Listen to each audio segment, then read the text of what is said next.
disfrutar. Un buen libro es aquel que no querés que termine. Regateas la lectura para no llegar al final. Palabras más, palabras menos. Un buen libro es aquel que nunca termina. Siempre queda abierto en nosotros. Ahora en El Disfrute te recomendamos ese libro que recordarás por siempre.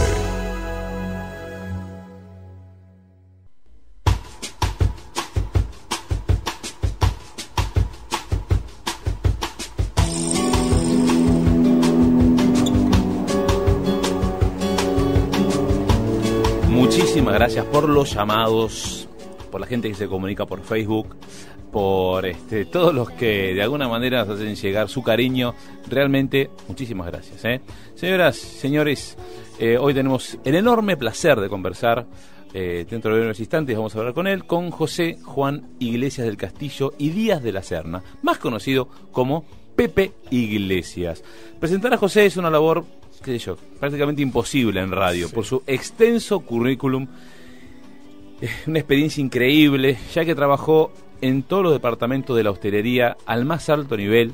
Después se dedicó al periodismo gastronómico y muy especialmente a escribir libros, que entre los propios y las colaboraciones que ha hecho con otros autores ha superado los 40 libros, además de colaborar en prensa y revistas, en guías, congresos, eventos, tertulias, coloquios y todo tipo de manifestaciones culturales con la gastronomía como protagonista. Él recibió numerosos premios, más superó los 50 premios entre medallas, premios, trofeos. En los últimos años se destacan los premios denominados Gourmand Cookbook por su libro Mis mejores escapadas de golf y gastronomía, ya vamos a hablar de eso, sí. Y otro, el Gourmand Cookbook al mejor libro de maridajes del mundo, editado en español con su obra Comer con Vino. Buenísimo el nombre. Me encanta el título Comer con Vino, muy bueno. Publicación que también recibió el Best Book of Matching Food and Wine of the World en el 2009. Señoras, señores, tenemos el orgullo de estar comunicados con Pepe, vamos a llamarlo así, con Pepe Iglesias. Pepe, ¿estás ahí? Sí, claro. Qué bárbaro. Bueno, ¿nos escuchás bien? Perfectamente, además eso estoy hasta viendo por el ordenador. Ah, muy bien, te saludamos así, Pepe. Muy bien. Y por supuesto, Pepe, brindamos, como ves, podés decir que estamos brindando con vinito blanco, un Chardonnay Semillón acá, para acompañar esta charla. Sí, me está dando ganas a mí también de probar el vino. Te contamos que este es un vino de la bodega del grupo Codorniu, que es español. Ajá. Así que estamos ahí. Estamos con eso. Bueno, interesantísimo el libro, vastísimo. No sé si nos alcanza un programa de radio como para hablar de tantas cosas realmente. Pero bueno, Pepe, como para comenzar, contanos un poco y contarles a la gente de aquí de Argentina, de Mar del Plata, ¿cómo fue tu acercamiento al tema de la masonería? Bueno, es que yo soy masón, entonces lo que ocurre es que, sabes que la masonería en España fue siempre muy perseguida, ¿no? Sí. En cualquier parte del mundo se entiende lo que es la masonería, pues eso como una institución de libre pensamiento, pero en España pues hubo persecuciones tremendas, hubo incluso ejecuciones, muchas, o sea, no pocas. Uh-huh. Estamos hablando del pleno siglo XX. Entonces estaba reprimida, vivir la masonería en España es algo muy complicado, ¿no? Pero mi padre y mi abuelo eran masones, yo respiré educación masónica desde pequeño y cuando llegué a adulto y en cuanto se liberalizó, porque la masonería lo que no hace nunca es actuar en la clandestinidad, ¿no? A pesar de lo que dicen aquí las voces de la ultraderecha y demás, pero nunca actúa aquí. Entonces, pues cuando yo me inicié, viví mi iniciación como algo maravilloso, porque realmente es algo muy emocionante, es un mundo nuevo en el que entras y en el que tienes unas percepciones totalmente distintas al mundo profano. Uh-huh. Pero en la celebración salimos y fuimos a un restaurante que había allá al lado de la logia, ¿no? Y fue como un choque, ¿no? Fue salir de un mundo absolutamente esotérico y de pronto caer en la realidad de una ciudad como Madrid, que es todo correr, todo tal. Y entonces dije yo, aquí falta algo, o sea, las logias españolas lógicamente son muy primitivas, no tienen sala húmeda, o sea, no tienen sala para hacer banquetes y tal. Entonces Yo dije, aquí está faltando algo. Y entonces empecé a investigar. Bueno, y fue un hermano de Francia que está en un reloj de investigación, y cuando le comenté el tema me dice, pues no hay absolutamente nada publicado en ningún idioma del mundo sobre el tema de gastronomía masónica. Dice, entonces la documentación que llevas tú recogida realmente es un campo de iniciación, un campo para empezar pues a hacer una investigación muy larga, ¿no? Y la investigación pues fue tan larga que me llevó a hacer un libro de casi 800 páginas. Sí, no, es increíble. Entonces, bueno, sí, fueron 5 años de trabajo, el último año prácticamente full time, ¿no? Y encontré cosas preciosas hasta el extremo de que empecé a estudiar hebreo antiguo, porque claro, tienes que estar trabajando con distintas Biblias, ¿no? Y las Biblias han sido traducidas una y otra vez y están distorsionadas y demás. Tengo entendido que le dedicaste 10 años al libro para poder hacerlo. 10 años de trabajo te llevó el libro. Sí, bueno, fue mucho tiempo y el último año, te digo, fue dedicación absoluta. O sea, me pegaba 14 horas estudiando e investigando, porque la investigación, sobre todo la antropología gastronómica, es algo fascinante. Te encuentras, la gastronomía es la expresión más pura de la cultura, ¿no? Entonces te metes ahí y te encuentras como todas otra serie de expresiones culturales, como la pintura o como la literatura, pues suelen estar manipuladas.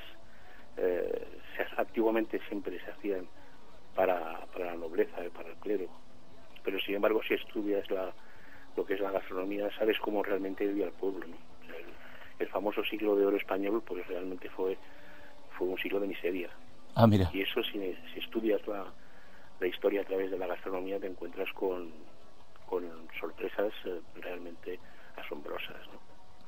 Pepe, vos decís que sos masón y bueno, descendés de masones y digamos, pero ¿cuál es, digamos, tu estudio de raíz, digamos? ¿Desde dónde vos abordás esto? Vos te llega este tema de la masonería, pero lo abordás del lado gastronómico. Esto significa, vos, digamos, ¿cómo es que llega a vos toda esta documentación? ¿O simplemente por ser masónico saliste a buscarla? Sí, o sea, sí. O sea, yo no es que me acercase a la masonería por la gastronomía, ¿no? Claro. Yo me he dedicado siempre a la gastronomía, aunque de estudios no tiene nada que ver, porque yo estudio veterinaria y psicología, o sea, que no tiene nada que ver con eso. Eso iba yo. Pero yo me dediqué, mis padres mi padre era médico, pero dejó también la medicina y puso un restaurante, en fin. O sea que la locura me vino de familia. y entonces siempre me dediqué a la gastronomía. Luego mis padres se mataron cuando yo era muy joven y tuve que hacerme cargo de los restaurantes. En fin, siempre estaba vinculado con la gastronomía. Bien. Y cuando por fin en España se acabó la dictadura y se pudo ejercer la masonería, pues bueno, yo siempre tuve una atracción. Aquello que no sabía yo por qué, ¿no? Pero me traía enormemente. Y cuando fui iniciado, con muchas dificultades y con muchas penurias, pero para mí fue un nuevo, o sea, un nacer, o sea, porque naces a un mundo distinto, ¿no? Pepe, buenos días. Sí, Matías Merlo te saluda, ¿cómo estás? Hola, ¿qué tal? Dime. Bien. Perdón que te lleve y te vuelva a tiempo atrás, pero para poder entender un poquito mejor creo que te voy a pedir algo que es casi imposible. ¿Podrías definirme en muy pocas líneas qué es la masonería? Pues mira, en muy pocas líneas es una institución de libre pensamiento. O sea, lo que se dice que es una institución de hombres en el sentido genérico, porque son hombres y mujeres, que también hay mucha mentira sobre eso. Se dice que las mujeres no pueden ser masonas y lo pueden ser perfectamente. Y que sean libres y de buenas costumbres, nada más. Y luego cada uno piensa como sea. Entonces, el gran secreto de la masonería, ese que todos los antimasónicos dicen que han llegado a él, que han conocido, sencillamente es que para cada masón la masonería es una cosa. Y esa es la grandeza de la masonería. ¿Por qué este tema tiene tanto misterio y tanto lado y costado oculto? Porque cuando uno habla de masonería, las figuras que pertenecieron a estas logias o a esto están ligados a este tema. Bueno, yo creo que en España sí te puedo decir por qué, porque realmente la persecución fue salvaje durante todo el siglo XIX y durante todo el siglo XX, ¿no? Fuera, en otros países, bueno, yo creo que se vive de forma bastante más normal.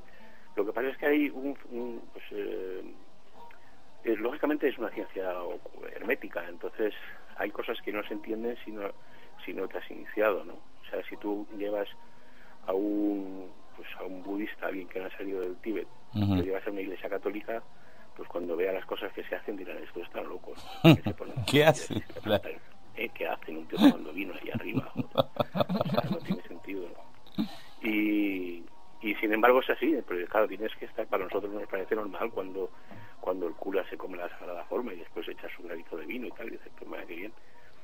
Pero para alguien que no lo conoce, pues no tiene sentido. Claro. Y la masonería, pues tienes que conocer lo que significa cada cosa. Por eso tiene, pero sobre todo es una cuestión de educación, es una cuestión de respeto. Tal cual. Cuando se dice que no se puede decir que eres masón, se puede decir, te lo estoy diciendo en la radio, o sea que lo que yo no puedo decir es de otro que es masón, y no lo puedo decir sencillamente porque tengo que respetar su intimidad. Tal cual. Pues igual que si es pues no sé, del Real Madrid o de Barcelona, pues te debería decir, porque a lo mejor le puedes poner un aprieto, ¿no? Pero por lo demás no tiene ningún misterio, o sea, no es una sociedad secreta, sino una sociedad discreta, nada más. Lo que pasa es que hay mucho interés en complicar las cosas, en hacerlas, incluso dentro de la propia masonería, que siempre la gran discusión es decir, bueno, salimos un poco más a la calle o seguimos encerrados en nuestras logias, ¿no? Y hay personas que dicen, no, tenemos que seguir encerrados en nuestras logias porque eso le da un cierto glamour de cara a los profanos y tal. A mí me parece una equivocación, pero bueno, siempre todo el mundo tiene que opinar, y precisamente nosotros que defendemos pues el libre pensamiento, pues hay que dejar que sea así. Bien, hay una parte en tu libro en el cual describís bastante detalladamente cómo en un frigorífico, en un matadero, mejor dicho, como lo llamamos aquí, hacen, destazan las vacas, etcétera, etcétera, y me pareció una descripción, digamos, acertada, un poco cruel, pero tiene que ver con esto que vos hablas en tu libro de cómo fueron pautados los sacrificios animales en la historia de la humanidad, ¿no? No tenemos que olvidar que todos comemos, en un punto todos comemos animales, el hombre ya ha sido siempre cazador, también, ha cultivado la tierra, pero digamos, todos hemos y seguimos comiendo. Vos sabés que acá en Argentina el asado es una cosa, como es la gran comida, pero contanos un poco de esa historia de sacrificar animales. ¿Hay rituales? Contanos un poco sobre eso, por favor. ¿Rituales te refieres actualmente en la masonería? Exacto. No. Vamos a ver, yo lo que pasa es que para poder hacer ese trabajo, lo que he tenido es que ir a los principios, ¿no? Y los principios, lógicamente, es la cultura judía. De la cultura judía salen todas las demás, o sea, de la religión cristiana, claro, la maometana, todas estas salen de la cultura judía. Todas las culturas occidentales vienen de ahí. Entonces, en aquellos momentos existían toda una serie de rituales que tenían su sentido en aquel momento, ¿no? Incluso, pues las prohibiciones que después se han ido endureciendo en el judaísmo y que tenían un sentido. Si tú lees, por ejemplo, a Marvin Harris, en el libro Bueno para Comer, te explica por qué un mismo animal como es el cerdo, en las zonas mediterráneas, en las zonas secas, es un animal maldito, y sin embargo en las zonas húmedas es un animal sagrado. Y es que el cerdo es un animal que no tiene glándulas sudoríparas, no puede sudar, o sea, no se puede refrigerar, por decirlo de alguna forma, y entonces necesita agua. Y si tiene que vivir en un sitio de secano, compite contra el hombre por el agua. Y mientras que si vive en un sitio húmedo, como es la Europa fría, pues es una fuente de calorías bestial, y entonces se convierte en un animal sagrado. Sin embargo, el cordero o las cabras y demás, en un ámbito muy seco, como es el área mediterránea, es un animal sagrado porque es un animal que vive por sí solo. Claro. Sin embargo, en las zonas más húmedas, en las zonas de la Europa fría, ahí prácticamente no hay ovejas, porque habría que tenerlas metidas en casa, porque si no les entra de huma y se mueren los bichos, ¿no? Claro. Entonces va todo en realidad es una simple aplicación. Lo que pasa es que primero se descubre, o sea, se encuentra qué es lo que es bueno y lo que es malo, y luego se sacraliza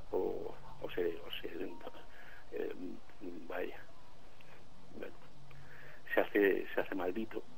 Claro, y se demoniza. Claro, para darle un sentido religioso, porque es la forma en que antiguamente se hacían las leyes. Antiguamente las leyes eran la religión era la que imponía las leyes, y había pues eso, culturas monógamas y polígamas, y en función de las necesidades que tuviese esa sociedad en concreto.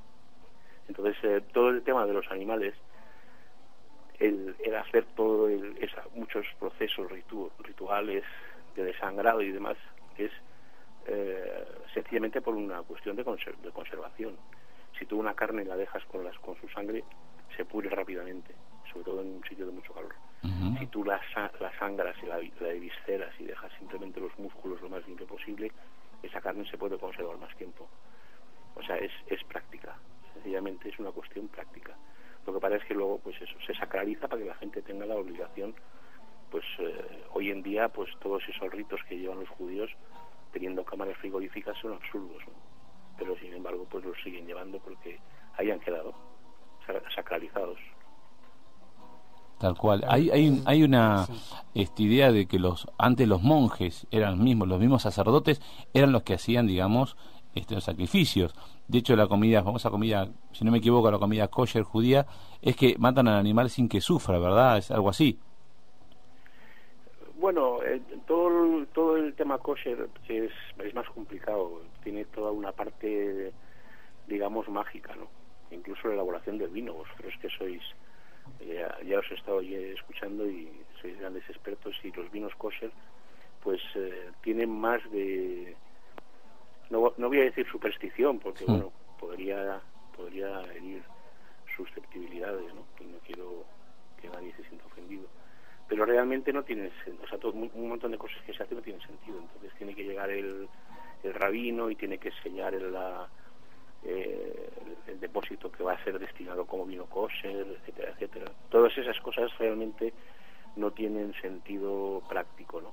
Quizás antiguamente, quizás hace 2000 años, pues sí hubiese que seguir todo un ritual que a lo mejor era, pues no sé, pues para evitar que el vino se picase. Claro. O yo qué sé, no sé. Digamos que se ha perdido el fondo a veces por la forma, y ha quedado solamente la forma, y no y no se ha... Sí, toda la cocina, todas estas rigideces que tiene esa cocina, que en su día a lo mejor tenían sentido, hoy en día, bueno, a mí me parece que no tiene demasiado sentido el tener separada la carne de la leche, que tengas que tener un frigorífico para los lácteos, los quesos, no sé qué, y otro para la carne, que incluso los restaurantes no se puedan, tenga que haber un comedor donde se sirva la carne y otro donde se sirvan los lácteos y tal. Eso lleva las cosas al extremo, ¿no?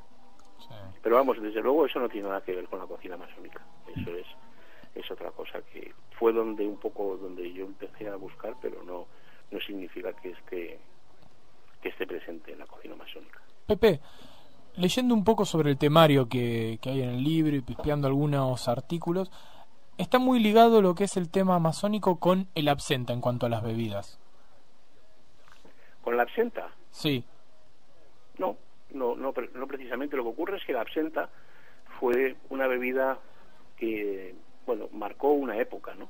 Sí. De hecho, además, bueno, sabes que es una bebida muy complicada porque es un tanto alucinógena y tal demás, cual, ¿no? Entonces, bueno, pues hubo una época a principios del siglo XX y finales del XIX que eran los bebedores de absenta, que eran personas que estaban pues un tanto alienadas, ¿no? Y bueno, yo he hecho una referencia a la absenta por su simbolismo, pero no es que tenga una relación con la masonería precisamente. Lo que pasa es que, bueno, vosotros el libro que tenéis, solo el extracto, si lo hubiera sabido os hubiera enviado un libro en PDF, porque lo tengo en la red, lo tengo en internet, en francés, en inglés y en español, en PDF. Bueno. Y os hubiera mandado encantado uno, ¿no? Y entonces ahí veríais que realmente, pues lo que se habla de la absenta, el libro se divide en tres partes, digamos, una parte que es todo lo que es historia, rituales y tal, luego otro tercio que es la parte del simbolismo de los alimentos, y la tercera parte que son ya recetas, sí, las recetas, menús, todo ese tipo de cosas. Sí. Entonces, a la absenta, pues es que estoy aquí buscándolo, y entre que estoy un poco fastidiado porque tengo una faringitis y casi no puedo hablar, y entonces ando así. Bueno, vosotros que estáis en la radio sabéis lo que se sufre. Es terrible. Bueno, desde ya te agradecemos que hayas hecho el esfuerzo de comunicarte con nosotros y ya estar hablando con nosotros ya es un logro. Realmente lo que nos encantaría que nos mandaras en algún momento el libro para poder leerlo todo. Sí, yo la verdad que me empecé a leerlo ayer y me lo devoré, porque bueno, todo lo que es cultura masónica es realmente increíble el origen de ciertas cosas que, como yo te decía hoy, hacemos ya por la forma y no entendemos bien el fondo, por qué lo hacemos. Y digamos, te ha molestado, Pepe, en buscar el origen de estos rituales, justamente, hasta mismo de la misa, que la misa en realidad, según decís vos en el libro, es una cena, es quien invita a comer a otra persona. Sí. De hecho, las misas antiguamente, al principio del cristianismo, duraban varias horas. Entonces era una reunión de los cristianos primitivos que se reunían a comer en un cenáculo y se hablaban de esa nueva fe, ¿no? O sea, la gran revolución de Jesucristo fue decir que, quitar la parte fatalista del judaísmo, ¿no? Decir que no teníamos por qué estar todos condenados al sufrimiento eterno, sino que a través del bautismo pues quedabas exento del pecado de nuestros padres, aquellos que pecaron tanto. Claro. De hecho, las grandes cenas, así, las grandes, digamos, como decimos acá, comilonas, eran en los ritos funerarios, ¿verdad? Sí, bueno, y eso aquí todavía en España se sigue manteniendo, ¿eh? Si venís por aquí, por Galicia o por Asturias, cuando hay sobre todo en la zona rural, cuando muere alguien, son unos banquetes impresionantes. Hay que cumplir con un protocolo de visitas y demás, y entonces pues se preparan unas comidas enormes. Lo que pasa es que antiguamente esos banquetes se hacían pensando más en el simbolismo y de hecho se comían determinados productos que buscaban que alegrasen a los comensales, como las lentejas, por ejemplo. Entonces tenían las comidas fúnebres tenían una forma especial de hacerse. Hoy en día eso se ha perdido. Se perdió. Claro, sí.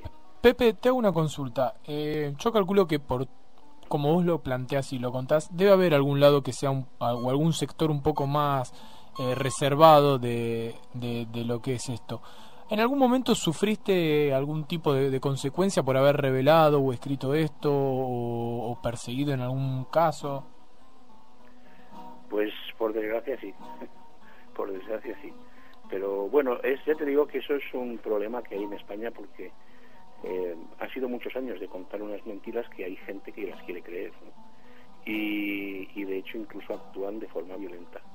Upa. Y bueno, pues mira, pues hay que cuando decides hacerte masón, pues tienes que saber que corres con todas las consecuencias, ¿no? Pero sí ha habido, y de hecho incluso te puedo contar de un premio que me dieron una vez, que además era muy entrañable porque era una organización que había personas a las que yo quería mucho y demás, y hubo alguien que salió y dijo, pero ¿cómo le vais a dar un premio a Pepe Iglesias? Es que no sabéis que es masón. Y esta persona dijo, bueno, ¿y qué tiene que ver que sea masón si le vamos a dar un premio por la labor cultural que estaba haciendo por defender los quesos y demás, ¿no? Y dijo, no, pero aquí no puede entrar un masón, no, jamás. Y se hizo un boicot y la de Dios. O sea, parece inconcebible, sobre todo cuando lo veis, cuando se ve desde un país que ha sido liberal y que ha vivido la masonería de forma libre como en Argentina, que puedan ocurrir todavía estas cosas. Pero sí ocurren, sí. Y por desgracia con demasiada frecuencia y todavía se ve. Pero bueno, eso quizás yo creo que también sea un poco culpa nuestra, porque no queremos enseñar, no queremos divulgar la masonería, no queremos decir lo que es, ¿no? Y entonces pues los antimasónicos siguen utilizando sus mismos argumentos y siguen convenciendo a quien se deja convencer. Incluso hay escritores antimasónicos que siempre dicen unas tonterías, ¿no? pero venden libros. Claro. Sí, que no sé si eso no es peor que lo otro. El tema de contar de vender libros, hacen cualquier cosa. Pero bueno, hay una parte que a mí me interesó mucho, que es el estudio de los productos. Cuando vos hablas, de la recolección, por ejemplo, de ciertos vegetales a cierta hora del día, por ejemplo, que tuvieran el rocío de antes del amanecer, o bien salir a caminar descalzos, porque en ese momento el pasto tiene cierta radiación. ¿Cómo fue que te fuiste acercando a todos estos conceptos, Pepe? Pues realmente es que existían antiguamente, es decir, ahora por ejemplo estamos, pues mira, precisamente hoy teníamos, hoy yo tenía que estar en una cata biodinámica, que es una prueba que íbamos a hacer para ver realmente si la biodinámica influye no ya en la viticultura, que se sabe que sí, por supuesto, sino incluso en la cata. Es decir, que los vinos, dependiendo que el día sea fruto, o sea raíz, o sea nudo, o sea nodo, percibimos unas cosas o percibimos otras. Entonces íbamos a hacer un experimento con Andrés Provenza, que es el número uno, la persona más importante del vino aquí en España. Bueno, íbamos a ir unos cuantos compañeros a un sitio, y luego pasa que hubo después un problema de una alerta nuclear, no sé qué historia, y al final hubo que suspenderlo. Porque resulta que hoy es día nodo y mañana es día fruta. Entonces son lo más opuesto que puede haber. Y queríamos probar los mismos vinos en 2 días distintos para ver si se notaba algo. Entonces hoy en día, con todo lo que hay de la biodinámica, ya se sabe el por qué, ¿no? Ocurren estas cosas. Antiguamente era pues porque se observaba que pasaban esas cosas, ¿no? O sea, era empírico todo. Por ejemplo, miras en la enciclopedia Espasa, pues te dice que los trasiegos de la sidra, te digo que aquí en Asturias como es zona de sidra más que de vino. La sidra. La sidra. La sidra, sí. La sidra, que es, sabes que es bueno, sidra en realidad quiere decir todo, ¿no? Vino es la sidra de uvas. Mira vos. Todo lo que no sea de uvas es sidra. Pero bueno, lo típico es la sidra de manzana, que es la que se hace aquí en Asturias. Mira vos, no sabía eso. Y sí, allí en Argentina no hay sidra. Sí, tenemos, pero de una manera diferente la vemos que la asturiana, la de los Países Bajos. A ellos ya la imagino que la gasificada, ¿no? Exactamente. Sí, exacto. Ya. Pues aquí pues tú miras en el diccionario Espasa, que es es una super obra, ¿no? Y de finales del siglo XIX. Y entonces te indica que a los trasiegos de la sidra se tienen que hacer cuando sopla el viento del nordeste, nunca cuando sopla el viento del sur, porque se produce un filado. El filado es que se pone como aceite, ¿no? Es una producción de polisacáridos extracelular, y entonces la sidra queda como una especie de como aceitosa, ¿no? Como así. Claro. Y entonces dices, bueno, ¿y por qué eso? ¿Y por qué? Hoy en día se sabe que son modificaciones de la presión y que actúan sobre la estructura molecular de la sidra, y que si haces trasiegos pues se estropea, ¿no? Antes se sabía simplemente pues por experiencia, cuando al cabo de perder un montón de sidras, y dice, joder, cada vez que hacemos un trasiego soplando viento del sur, sabemos que perdemos la cosecha, pues ya sabemos que no hay que hacerlo. Entonces así se iban estableciendo las normas, ¿no? Qué bárbaro. Bueno, esto mismo que vos contás cuando lo leí ahí en los artículos, por ejemplo, el tema del vino, también la recolección del vino se hace en la madrugada. Uno no sabe por qué, pero yo sé que todos los viñedos lo que hacen es se juntan a las 3, 4 de la mañana y salen tipo 5 antes de que salga el sol a recolectar el vino. ¿Por qué lo hacen? Uno no lo sabe, pero sí sabe que se hace en ese momento. Sí. No, sí se sabe, sí. Claro, o sea, yo no lo sabía. Él no lo sabía. Yo lo desconocía, pero es algo como que uno lo daba por sentado. Si en algún momento tengo que hacer vino, la uva se recolecta a la madrugada. Claro, porque primero por una cuestión de temperatura. O sea, cuando se coge la uva es en otoño, que todavía hace calor. Entonces, si la fruta está caliente, fermenta. O sea, no consigues llevarla hasta la bodega, la fruta bien fresca. Y tú no vas a meter un camión frigorífico. Bueno, hay bodegas que ya hasta lo hacen, pero meter un camión frigorífico en la viña es muy complicado. Entonces, si tú recolectas la fruta cuando está pues casi antes del amanecer, esa fruta va a llegar fresca, va a llegar totalmente fresca, y cuando la quieras y cuando la metas en los barriles de fermentación, o sea, cuando hagas el despalillado y cuando la metas en donde vaya a fermentar, tienes la fermentación totalmente controlada, que es lo que se busca hoy en día en los vinos de calidad, controlar la fermentación desde el principio hasta el fin, para que el enólogo pueda hacer lo que él quiera. Claro. Porque puedes a lo mejor hacer una maceración pues más larga o más corta para hacer mayor extracción o menor extracción, en fin. Y siempre, si tú coges, antiguamente yo recuerdo con horror, a lo mejor en zonas pues de Castilla-La Mancha, así, que hacía un calor de esos de 40 grados, ¿no? Y veías los tractores con los remolques cargados de uva, chorreando mosto, claro, lleno de avispas, haciendo cola en la cooperativa para esperar a que les tocase el turno. Eso cuando entraba ya no eran uvas, eso era un mosto a medio fermentar. Era cualquier cosa. Con todos los malos olores y con todas las podredumbres que se pueden hacer. O sea, tiene un sentido. Claro, todo tiene un sentido. Claro, y eso es lo importante de tu libro, porque, digamos, el tema de rescatar estos rituales, de alguna manera, en los cuales no es porque sí, no es en el aire, sino porque todo tiene un sentido, todo tiene un porqué, y realmente lo interesante es también haber visto esta cocina, digamos, entre comillas, ritual, la importancia del ritual, cómo se fue transmitiendo todo eso, y por supuesto, que es lo que más me importa a mí, el recetario masónico. Y yo te voy a pedir, Pepe, que como para cerrar esta nota, que realmente me gustaría que durara mucho más, nos digas una receta, una receta, no sé, una entrada, un pescado, carnes, postre, lo que vos quieras, como para cerrar la nota, una receta masónica. Bueno, la más tradicional, por supuesto, es el Cordero de Pascua, ¿no? Porque, bueno, es como se celebraba la huida de Egipto.